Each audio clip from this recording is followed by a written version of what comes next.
Assalamualaikum warahmatullahi wabarakatuh.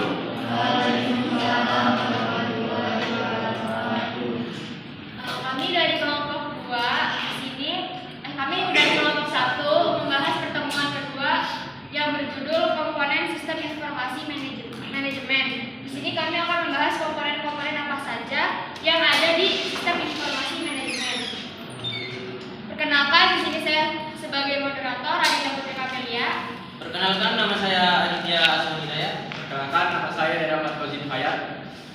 Kali ini kita akan membahas tentang pengertian SIM, yang kedua komponen SIM, yang ketiga fungsi SIM, dan yang terakhir kesimpulan dari materi ini. Jadi yang pertama itu apa itu sistem informasi manajemen atau SIM? SIM adalah kerangka kerja yang digunakan oleh organisasi untuk mengumpulkan, mengelola berbagai macam informasi yang bakal digunakan untuk jadi sebuah data gitu, untuk bagian manajer yang lain. Lalu Jadi secara fungsional, yang pertama saya akan menjelaskan secara fungsional. Di sini secara fungsional itu dibagi lagi menjadi 5, yaitu yang pertama sistem administrasi dan operasional, sistem pelaporan manajemen, dan yang ketiga itu sistem database, dan yang keempat yaitu sistem pencarian manajemen data. Sistem administrasi dan operasional manajemen ini dia mengatur tentang administrasi dan operasional manajemen suatu perusahaan. Dan yang kedua sistem pelaporan manajemen yaitu bersifat internal, di mana sistem pelaporan manajemen ini bisa berupa laporan-laporan keuangan, laporan-laporan.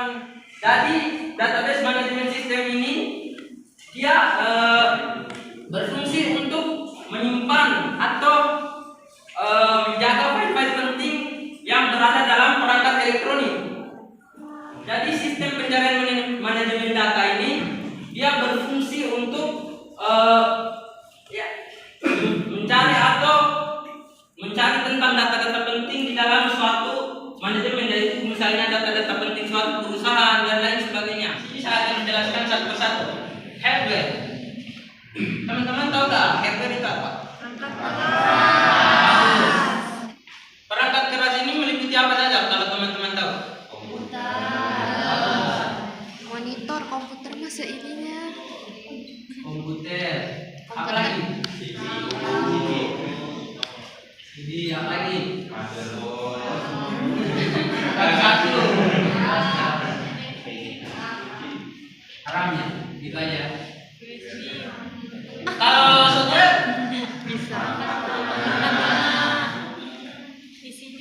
perangkat lunak meliputi apa aja?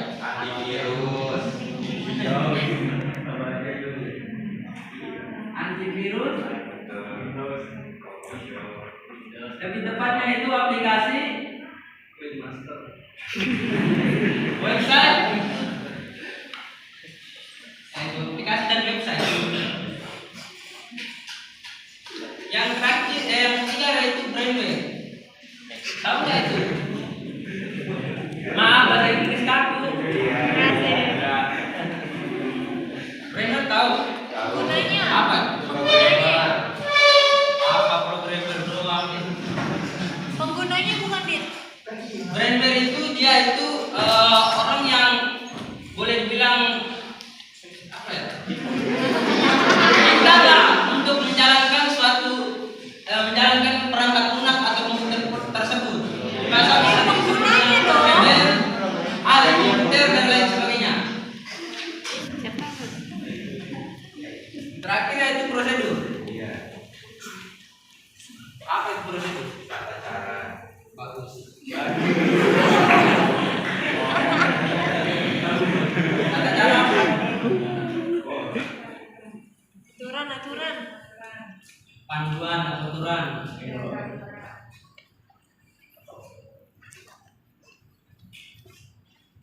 Jadi teman-teman udah pada paham belum tentang ini? Paham. Jadi hardware, teman-teman bisa bedakan antara hardware dan software ya? ya. Amin. Tapi hardware dan software itu kita lihat saja. Kalau hardware itu perangkat kerasnya misalnya tadi yang sudah saya jelaskan yaitu tentang komputer, Windows, apa dan sebagainya apa itu. Yang software itu tentang aplikasi yang dijalankan lah bisa di dalam perangkat keras, di perangkat lunak.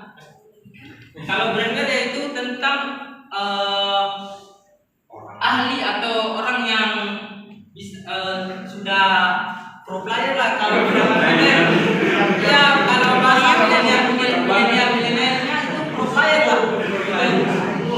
Ya kan? Pro player gitu. Dan prosedur itu tata cara atau panduan dan aturan. Dan ini gambar dari hardware. Teman-teman lihat sendiri yang sudah saya jelaskan di sini ada laptop ini dan lain sebagainya.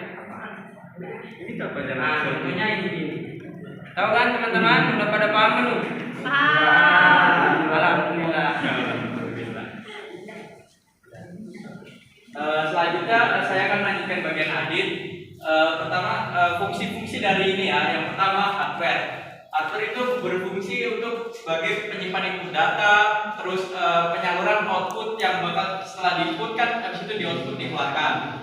Nah, hardware juga berfungsi untuk sebagai tempat penyimpanan dan pengoperasian. Lalu software. Software di sini berfungsi sebagai aplikasi. Aplikasi yang akan mengelola data-data tersebut untuk menjadi data utuh gitu yang bisa disampaikan ke atasan. Lalu selanjutnya ada brandware. Kita semua tahu brandware itu pengguna dari ini hardware dan software. Nah, brandware ini berfungsi sebagai programmer, analisis, lalu administrator dan operator. Lalu yang keempat ada prosedur. Kita semua udah tahu ya, prosedur itu tata cara ya. Tata cara menggunakan tiga bagian tersebut. Bagaimana cara menginput data, lalu diolah lagi di dalam software dan dilakukan oleh si brandware, si pengguna tersebut. Ya, dan sekian dari saya.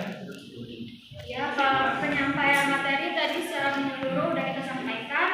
Kesimpulan dari materi kali ini adalah dengan menggunakan komponen-komponen ini dengan baik, organisasi dapat meningkatkan efisiensi operasional, mengambil keputusan yang lebih baik dan mendukung pertumbuhan dan keberhasilan jangka panjang. Sudah selesai penyampaian materi kali ini. Ada yang ingin ditanyakan? Ya, tepuk tangan dulu, Bun.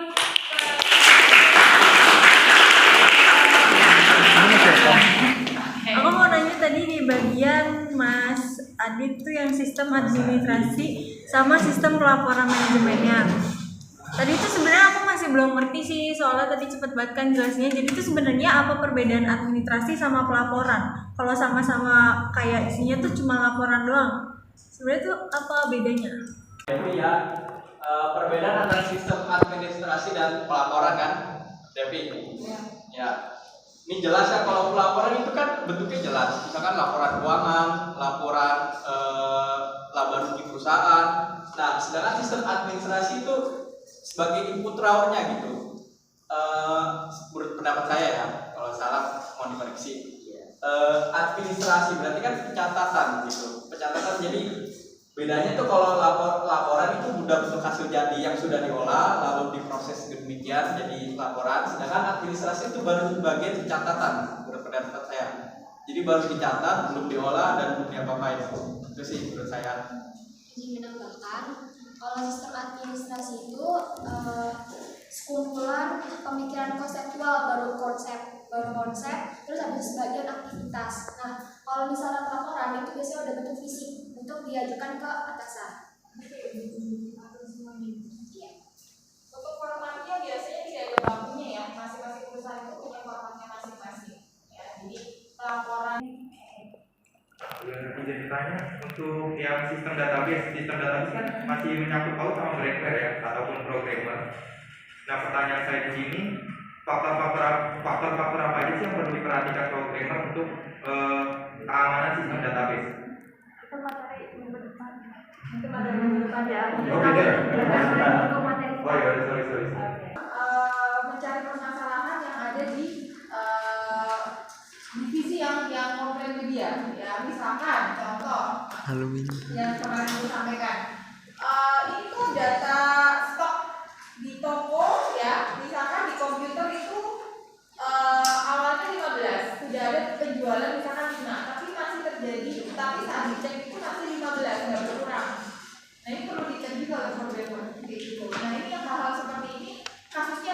programmer itu kasusnya banyak sekali ya teman-teman ya. Atau mungkin yaitu di komputer itu 5 ternyata apa namanya sudah detail atau dibalikin ke gudang 2, tapi dia masih ngelinknya masih 5 misalkan. Nah, kayak gitu. Itu hal-hal yang seperti itu, stok bisa, keuangan bisa, kemudian apa lagi ya? Kalau biasanya sih lebih ke purchasing ya, pembelian kalau di perusahaan ya. Kalau pelaporan keuangan itu biasanya dia akan mode malam, di mana nanti programmer akan ngecek setiap uang masuk dan keluar ya. Itu juga menyangkut itu bisnis keuangan. Ini udah penjurusan belum ya. Jadi nanti kalau di keuangan itu biasanya udah dibikin voucher pay dulu gitu loh mas, ada pajak, ada lain sebagainya. Nah ini yang kadang repot sekali oleh programmer ya. Jadi pelaporannya udah dilaporkan, tapi dia misalkan ada kesalahan data. Misalkan kita input salah nih, harusnya itu 50.000, kita inputnya 500.000, otomatis kan pajaknya bikinnya ya 500.000 dong. Nah itu di sistem ngebacanya udah 500.000. Nah ini tugasnya programmer biasanya akan perbaikan data dan lain sebagainya gitu. Ya ini agak repotnya, dia harus proses malam dulu biar nge-link ke divisi-divisi lain kayak gitu. Ya ini ya programmer itu detail sekali teman-teman. Nanti dikirim bisa berbentuk Google Form.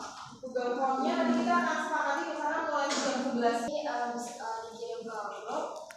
Terus pengisian dengan nilai tertinggi 2 orang akan dapat gift dari kita.